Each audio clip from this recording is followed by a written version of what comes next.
First of all, I just want to say thank you to everyone for all the positive feedback for the Instagram hacks video. If you are new to my channel or you haven't checked out that video, I would encourage you to do that because I basically did 5 mini tutorials and I stitched them together in a comprehensive Instagram video. And so I think I'm going to keep doing that. This particular video is going to be 3 creative ways to grow your email list using playlists, cell phone wallpapers, and journal prompts.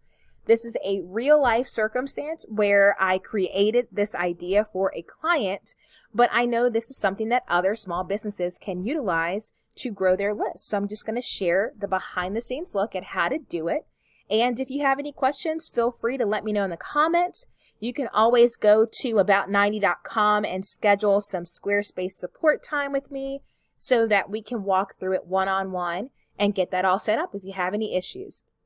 You can also go to LaShondaBrown.com and sign up for my VIP vault, which has cheat sheets, checklists, tutorials, and even some stock photos for free. So all you need to do is go to LaShondaBrown.com or click on the link in the description. Without further ado, let's hop in.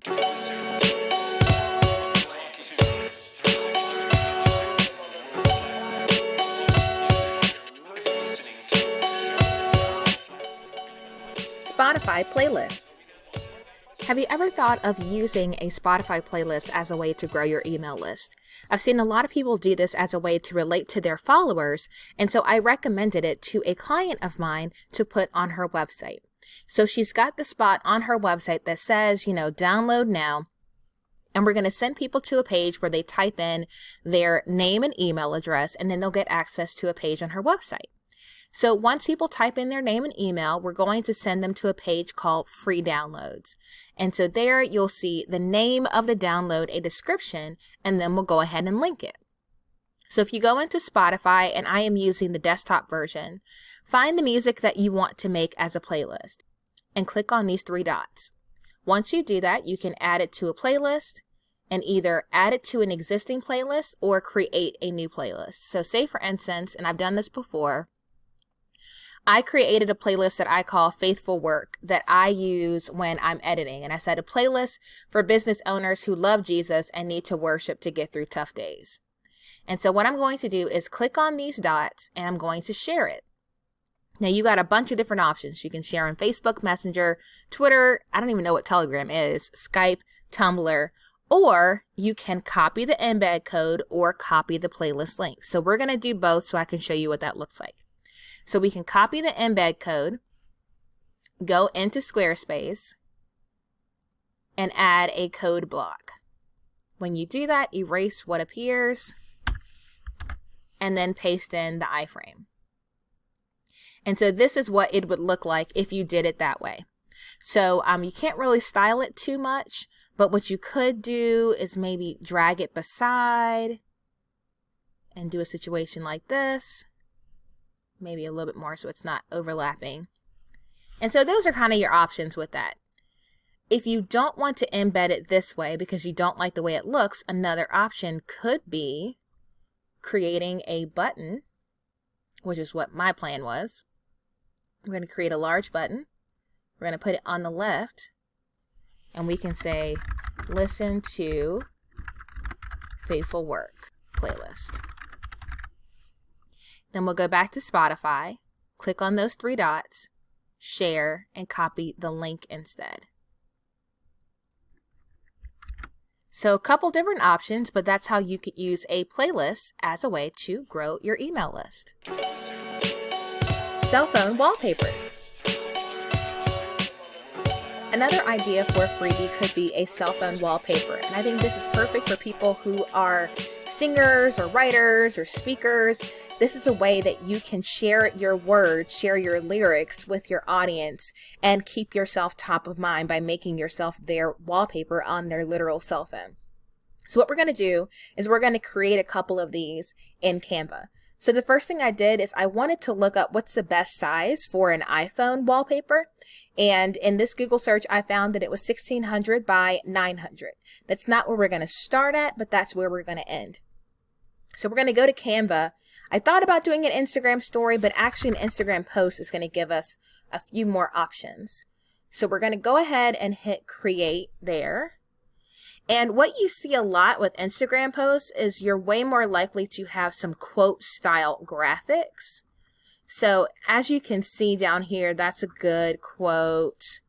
Let's see some other options. Say it with flowers. So you see what I mean? So you see a lot more quote style designs when you click on Instagram posts than an Instagram story. So we'll just say this, make a splash, it's summertime. Great. So if you like the way it looks, and we're actually going to do a couple of them. If you like the way it looks, then just go ahead and keep it. If you want to change, you can always move around your crop just by double clicking on your background. You can delete the background. You can click on the words to change it. If the spacing gets a little off, you can always ungroup it. So you can move one thing at a time. Don't forget you can search for images on the side if you don't like what appears back here. So let's just say we're all done with our designs, but this is not the right size for an iPhone wallpaper. So what we're going to do is we're going to click on resize.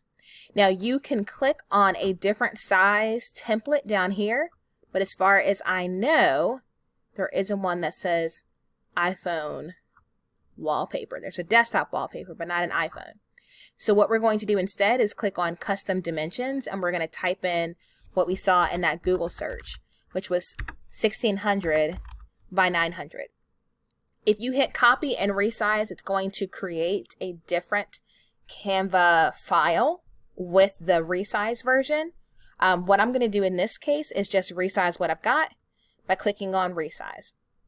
Now, here's the deal. It did make it the right length. However, your iPhone isn't horizontal. So there's a couple things you can do. You can either highlight it, group it, and turn it so that when you save it, it is the right dimension. Or, if we want to undo that, the other option you can do is go back to resize, custom dimensions, and just switch the order. 900 by 1600. Then there you go. If you see it that way and you want to make some changes, you can always just click and drag. You can position it by putting it in the center and the middle so you know it's in the right spot. Or now that that's pretty small, we're going to zoom out a bit more so you can see. That's a little small for an iPhone. We're going to highlight that and drag it. Now, one thing to keep in mind is on most iPhones, down here is where you have the 4 apps that people have added to their start screen. So I wouldn't put text down here or it's going to be behind those icons. So I would try to stick to the top 2/3 of the image and leave that open, if that makes sense. So yeah, so you'll definitely want more background on the bottom than the top. When you're done, you can hit that download button and you can click to save one particular image. Or if you don't have anything clicked, it's going to zip these together as a file. So there we go. We'll select both of those and download. So it will prepare the design and zip it into a folder. If you want just a single wallpaper saved, just select that one page. And there you go. That is how you can use cell phone wallpapers to grow your email list. Journal prompts. The last idea I gave her was having journal prompts as a free download. So for a lot of people, journaling in the morning is a great way for them to just breathe and set the tone for the day, maybe even their entire week. And if you are a poet or a novelist or a, self-help book author, journal prompts could be a really cool way for you to connect with your audience and grow your email list. So that one's pretty simple. You've got a couple options that you can implement to share your prompts with people. What I would suggest is actually making it some type of downloadable. So you would still create your button.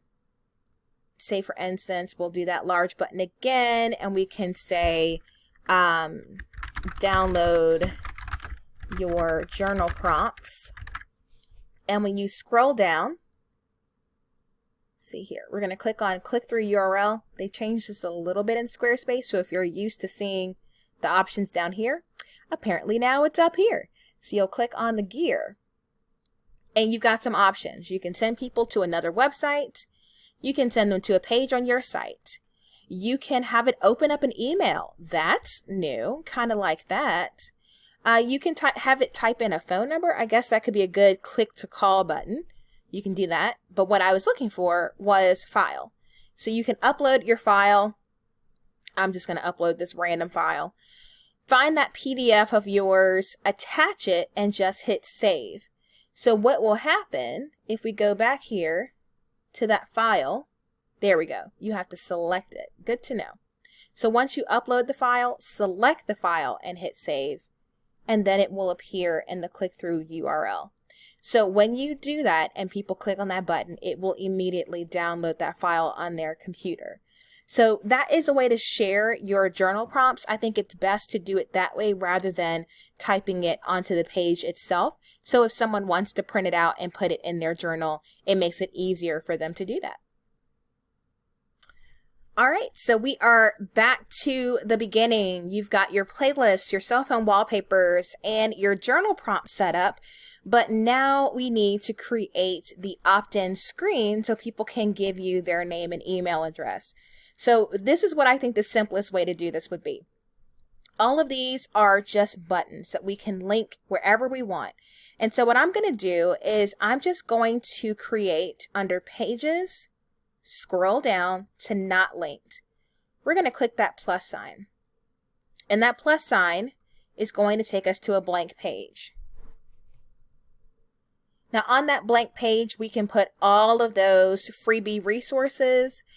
For Stephanie, we called that blank page free downloads, but you can call it whatever you want. So this is the page where you will store all of that free content. Then we're going to hit that plus sign again. And we're going to go down to cover page. And so this is where we're going to have folks sign up. Now you can make it super simple, and that's what we're going to do in this particular illustration, but you can change the layout if you want. Tons of different options, but this particular one is the default. So first thing we're going to do is go to branding and text. If you want to use text or a logo, you can type it there. I tend to like to get rid of that.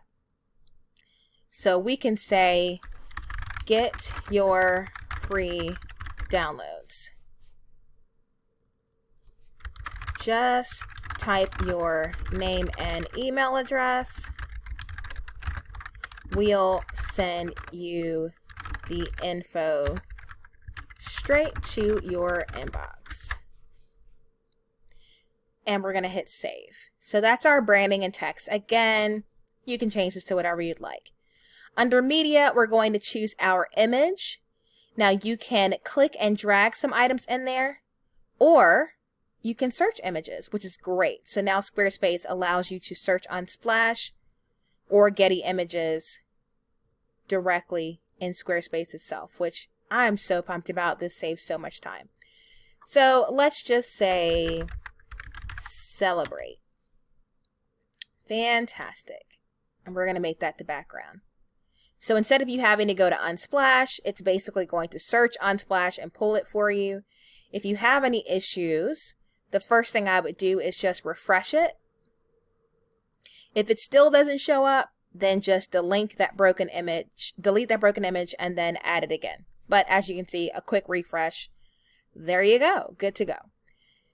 So now we're going to go down to action. So we did branding and text, media, now action. And this is where we're going to connect it to our form. So we're going to get rid of what shows up there. And then we're going to click down here to newsletter sign up. Let's see here. We can say sign me up. And that's going to be the label for your button. To edit newsletter sign up, just click that area. And here is your storage. You can connect it to Squarespace email campaigns, Google Drive, or MailChimp. then click Advanced. This will tell you what the disclaimer is underneath your pop-up form. And this is a message that appears once they hit submit. Now, here's the thing. I've seen a lot of folks do this. I think this helps a lot. You can say, you're almost done. Please check your inbox to confirm your email address. If you don't see it, feel free. If you don't see it, let's say check promotions or spam. Still can't find it? I'm telling you, this is beneficial. Still can't find it? Email us at whatever. Because some people are just on the struggle bus, so giving them that info once they hit submit is super helpful. So that is an option. Another thing you could do is you could automatically redirect them to that page, but people may not confirm their email addresses. So pros and cons, right? You can send them to the content quicker, but you may actually have fewer people on your email list because they don't need to confirm their email to see the content. So you decide whatever you think is best. So that's how you would do that. The other thing I want to point out, the difference between a newsletter sign up and form. If you type in form, you're going to have way more options to drag and drop form fields to get what you want. If you want to ask people more questions about themselves before they get access to this content, choose form instead. You also have another option in terms of your storage. So before, remember it said Squarespace email campaigns, Google Drive, and MailChimp. If you do form instead, even if you do the name and email address, you can directly connect it to Zapier, which if you're using ConvertKit or any other email marketing software, makes that super easy to connect. Or you can type in your email address so that you get an email notification. That's the main difference. You've got way more storage options if you select form than if you do newsletter sign up. So pros and cons. And again, you can simply drag and drop what you want and click and drag to move around the fields. So when you have all that set up, we're going to go ahead and save that. The last thing you may want to change, other than the social links, personally, I don't like having those there, so you can click there and say don't display it. Once you've got your little landing page, you may want to style it. And so everything you see here, you can style it. You can change the text, you can change the styling of the buttons, whatever you'd like.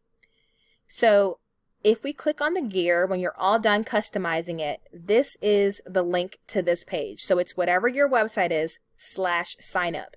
If you want it to say something different, feel free to change that. You can put this in an Instagram bio and a Facebook about section, whatever you want to do to drive traffic to your freebie. And so that's essentially how you would deliver it.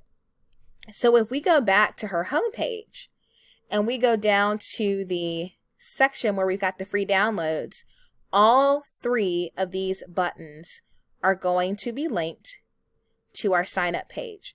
And that keeps you from having to do all this custom coding, taking up all this time. That way you can drive everyone to the same sign up page and get everyone on your list and grow it quickly. So I hope that this detail helps you to see that there are some creative ways that you can grow your email list.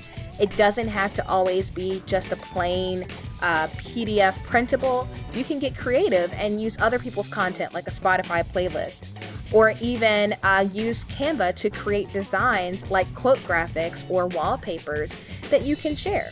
So I hope this opens up your mind. If you have not subscribed to my channel, go ahead and do that, because I teach people how to grow their biz without breaking the bank. So until next time, ta-ta for now.